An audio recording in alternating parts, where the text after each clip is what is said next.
दोस्तों, नंतर सक्या Arvind coaching पेंटन warriors उनका इसमें आपका स्वागत है। आप लोग यूट्यूब पर आज हम लोग चर्चा करेंगे आगामी भर्ती परीक्षाओं जो आपकी होने वाली हैं, उन पर चर्चा करेंगे। आप कई तैयारी होनी चाहिए, किस हिसाब से स्ट्रेटजी बनाई जाए जिससे कि आप अच्छे से तैयारी कर सकें। ठीक है। देखिए है क्या कि इस समय काफ़ी बच्चे ऑनलाइन तरफ झुके हुए हैं, ऑफलाइन को उन्होंने दरकिनार कर दिया। हालांकि ऑफलाइन का जी अपना स्कोप है। ठीक है। तो एक कमरे में बैठ के पढ़ाई तो हो सकती है, लेकिन कंपटीशन अगर जब फाइट करेंगे तो आपको कंपटीशन में जाना ही पड़ेगा। ठीक है। तो समस्या ये है कि जो बच्चे अभी पुलिस पेपर हुआ, काफ़ी हद तक आपने तैयारी भी की, अच्छी तैयारी की, लेकिन रिजल्ट उतना अच्छा नहीं आ पाया। ऐसा कार्ड सुनते हो, प्रैक्टिकली आप नहीं कर पाए। ठीक है। पढ़ाई तो आपने की, आपको लगा कि हम बहुत अच्छा कर पाएंगे, उतना अच्छा नहीं हो पाया कई बच्चों के साथ। हालांकि पुराने बच्चे अच्छा कर पाए। ठीक है। कई नए बच्चे उनके जैसे पुराने बच्चे अपना उनका सिलेबस कंप्लीट था, दो ढाई साल पढ़ चुके ऑफलाइन में, तो लगभग उनका तैयार थे। ठीक है। वो तो आपका मैनेज कर गए। जो नए बच्चा अभी शुरुआत करनी है या फिर अभी आप कंप्लीट नहीं हो पाया सही से, अभी आपकी स्पीड नहीं मेंटेन हो पा रही है, तब तक आप ऑफलाइन ज्वाइन करिएगा। ठीक है। नई समस्या रहेगी आप सामने। ठीक है। तो आगामी भर्ती में जैसी जो गलती यूपी पुलिस में हुई हो या इससे पहले आप कोई भर्ती दी उसमें जो गलतियाँ हुई हैं, ठीक है भाई, तो उनको आपको उनसे सीख लेते हुए ध्यान रखना है कि एक आप ज्वाइन करें ऑफलाइन बैच, फिर आप ऑनलाइन लेके घर पे पढ़ सकते हो, अलग बात है। ठीक है। पहला काम तो ये होता है कि आप टीचर कांटेक्ट में तो रहें, वो सामने आपको बताएगा क्या चीज़ पढ़नी क्या चीज़ नहीं पढ़नी, किस हिसाब से पढ़ना है। ठीक है। तो और ऑनलाइन पे क्या होता है कि एक पता लगता है वो एक दिन में 10 क्लास दें, के घंटे 10 घंटे क्लास आप एक पुलिस के लिए पढ़ रहे हो, कोई समझ मतलब ही नहीं है। ठीक है। तो टीचर के हिसाब से क्या चीज़ अवेलेबल होनी चाहिए, किस हिसाब किस बिंदु फोकस होना चाहिए, क्या चीज़ पढ़नी चाहिए, ये सब चीज़ डिसाइड करना होता है। ठीक है। तो स्ट्रेटजी बनाइएगा एक।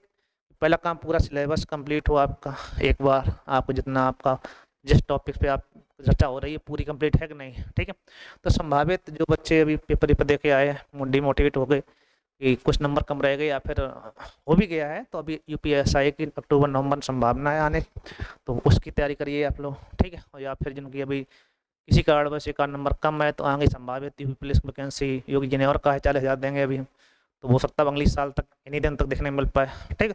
उससे पहले आपकी अभी आपके आरपीएफ के फार्म पड़े हैं, आपके आरपीएफ एसआई फार्म आपके पड़ चुके हैं। ठीक है। आप डाले होंगे। रेलवे एएलपी फार्म आपके पड़े हुए हैं, वो वैकेंसी आप पड़े हुए थे। यूपीएसआई संभावित है ये आपकी जल्दी देखने को मिलेगी, नवंबर दिसंबर में, अक्टूबर नवंबर में कन्फर्म है आपको ये मिल जाए देखने को। ठीक है। उससे पहले पीएससी का आएगी। पीएससी में फायदा ये है कि महिला बटालियन भी स्थापना हो जा रही है, तो उसमें महिलाओं के लिए आरक्षण भी रहेगा अच्छा खासा। ठीक है। उसके बाद यूपी पुलिस भी होनी है। यूपी पुलिस के बारे में आज निर्देशित था कि जब ये ट्रेनिंग बच्चे जाएंगे उसके बाद तुरंत वैकेंसी निकाली जाएगी, तो जनवरी फरवरी मार्च अप्रैल तक ये जाने हैं। ठीक है। उसके जस्ट बाद वैकेंसी आनी है। ठीक है। तो अभी एक जो भी 5-6 महीने का समय है वो पढ़ाई का आदर्श समय होता है। ठीक है। आप पहले तैयारी करिए पूरी कंप्लीट, इसके बाद भर्ती सोचेंगे तो आप आसानी से कर पाएंगे। ठीक है। आरआरबी एनटीपीसी वैकेंसी आ गई है, जो लोग उसमें एज मारे हैं वो आप डालिएगा। ठीक है। अच्छी वैकेंसी होते हैं, अच्छे पद होते हैं। एक स्नातक स्तर होता है, एक इंटर स्तर होता है। उसमें टाइपिंग और नॉन टाइपिंग दोनों होते हैं। जो टाइपिस्ट वाले हों तो उसमें देखना टाइपिंग करनी पड़ती है, अगर टाइपिंग आपकी हो तो डालना, न था नॉन टाइपिंग वाले में डाल लेना। ठीक है। ग्रुप डी की आपकी अक्टूबर नवंबर में वैकेंसी आएगी। ठीक है। तो इसका पेपर अच्छा होता है, अपने आप अच्छी तैयारी हो जाती है, एनटीपीसी की अच्छी तैयारी हो जाती है। ठीक। पहली बार बच्चे काफ़ी हुए थे। जो बच्चे अध्यापक भर्ती देख रहे हैं, ठीक, पीआरटी के लिए संभावित है कि 2 महीने में तो नहीं होगी, लेकिन अगले 4-5 महीने में आपको वैकेंसी कोई ना कोई एक देखने में मिले। उसके लिए आपका, हालांकि टॉपिक उसमें काफ़ी सारे होते हैं, लेकिन आपका मैथ है, रीजनिंग है, साइकोलॉजी है, हिंदी है। ठीक है। तो ये पॉइंट आप पहले कंफर्म करिएगा। अगर ये पॉइंट कंफर्म हो जाए, जनरल क्लास में जब आने लगेंगे जीएस का 35 क्वेश्चन आते हैं। ठीक है। मैथ के हैं, आपके हिंदी के हैं, रीजनिंग हैं, साइंस है, ये कवर हो जाएगी। ठीक है। फिर लास्ट में आप स्पेशल बैच पढ़ के आप पूरा कंप्लीट हो सकता है। अभी आप लोग को छोड़ते रहेंगे तो कैसे काम चलेगा। जो भी बच्चे और जुड़ना, जो पुराने बच्चे अपने पीआरटी के बच्चे तैयारी कर रहे हैं, तो सबको एकत्र करिए। शाम टाइम देखो बैच हो सकता लगवा दें कोई ना कोई। ठीक है। तो अभी हम चाहते हैं कि आपका जो जनरल क्लास चलेंगे 2, उनमें आप कोई ना कोई अटेंड कर लीजिएगा। जो नए बच्चे जुड़ना चाह रहे हैं बिल्कुल अभी, ठीक है, इनकी अभी एज नहीं है, तो उनके लिए अच्छा मौका होता है, क्लास शुरू हो रहे हैं तो आप उसको ज्वाइन करिएगा। इस बहुत सारी वैकेंसियाँ हैं। अब इसके बाद में 27 चुनाव होना है, ठीक है, तो 25-26 वैकेंसी आएगी आपके लिए, ठीक है, तो आप ध्यान रखिएगा। और इस समय आरपीएफ है, रेलवे एलएलपी है, यूपीएसआई संभावित है, पीएससी संभावित है, पुलिस संभावित है, लेखपाल में भी अन्य विभागों में 1 लाख वैकेंसी देने की बात की, लेखपाल वगैरह वैकेंसी भी आएगी, ठीक है। तो आप प्रयास करिएगा कि लगातार जुड़े रहें अच्छे से, ठीक है, पढ़ाई छोड़िए नहीं।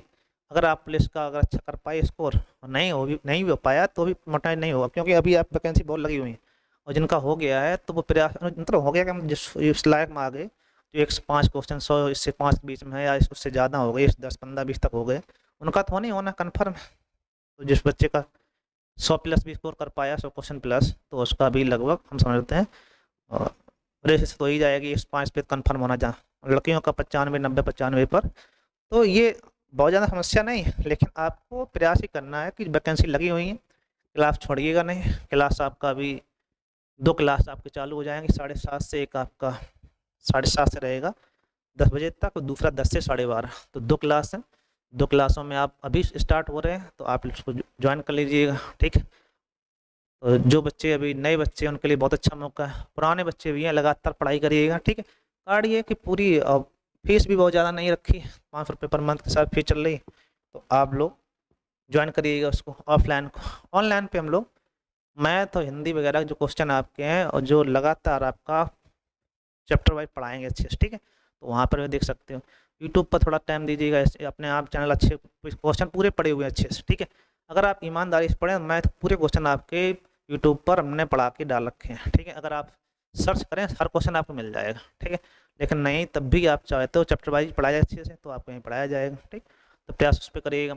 जो बच्चे बिधुना के आसपास के हैं, अपने यहाँ जो लोकल के हैं, वो आपकी ऑफलाइन क्लास है, उनको ज्वाइन जरूर करिएगा, क्योंकि ऑफलाइन में क्या होता है, टीचर कॉन्टैक्ट में रहते हैं आप, ठीक है। टीचर जो आपके कांटेक्ट में रहेगा, तो टीचर आई कांटेक्ट होता है, सामने बातचीत होती है, ठीक है, उसका अलग मजा होता है, ठीक है।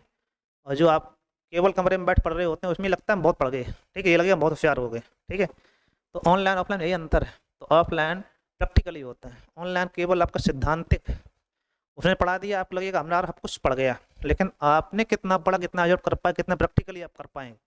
जो आप कर पाएंगे वही आपने पढ़ा है, बाकी पढ़ाया गया क्या क्या पढ़ाया गया उससे कोई मतलब ही नहीं। जो आप सीख पाए हैं, जितना आप कर पा रहे हैं, वही आपका है। तो ये चीज़ें आपको समझनी है, ऑफलाइन ऑफलाइन में अंतर होता है, ऑफलाइन ऑफलाइन है, ऑनलाइन ऑनलाइन है, ठीक। तो जो बच्चे यहाँ जुड़ना चाह रहे हैं जुड़ जाइएगा, क्योंकि आगे आपकी वैकेंसी कोई कमी नहीं है, ठीक है। और भी ये सभी बच्चे जो पुराने बच्चे हैं, सब लोग रिवर्स करेंगे, सब लोग पढ़ेंगे अच्छे से, ठीक है, उम्मीद है अच्छे से। और यूट्यूब पर भी हम लोग अच्छे प्रयास करेंगे, तो आप लोग उसको देखिएगा, लाइक शेयर करना है, ठीक है भाई। एक बार सबको लाइक कर दीजिए, शेयर कर दीजिएगा इस वीडियो को, और बच्चों को जोड़ लीजिएगा, ठीक है। आगे वैकेंसी आने वाली, स्ट्रेटेजी बनाओ, अच्छे से पढ़ाई करिएगा। और संभावित ही सभी वैकेंसी आपकी चल रही हैं, उसमें फार्म पढ़ने वाले हैं, जैसे आपका अभी जीडी की वैकेंसी चल रही है, ठीक है, तो जीडी का आपका फार्म पढ़ने वाले हैं, तो उसकी तैयारी होगी हम एसएससी जीडी वाला। ये आपका रेलवे ग्रुप डी वाला है, ठीक। और ये अध्यापक भर्ती वाला, अध्यापक भर्ती के लिए भी संभावित वैकेंसी आपको आगे देखने को मिलेगी। तो आप लोग भी लगातार टच में आ जाइए पढ़ाई के, ठीक है। तो उससे क्या होगा, आगे आपको सब, जब आप एक फ्लो पूरा जो क्रमबद्ध पढ़ाई करके जाएंगे, जो आप नोट्स तैयार हो जाएगा, वो नोट्स आपको आगे ले जाएगा, ठीक। तो प्रयास करिएगा एक बार सबको जुड़ के, ठीक है। और बच्चों को खुशत करिए जो आप टच में हो, ठीक। ये वीडियो था आपके लिए इम्पोर्टेंट, आप इसको देखिएगा, लाइक शेयर करना है, ठीक है। Thank you.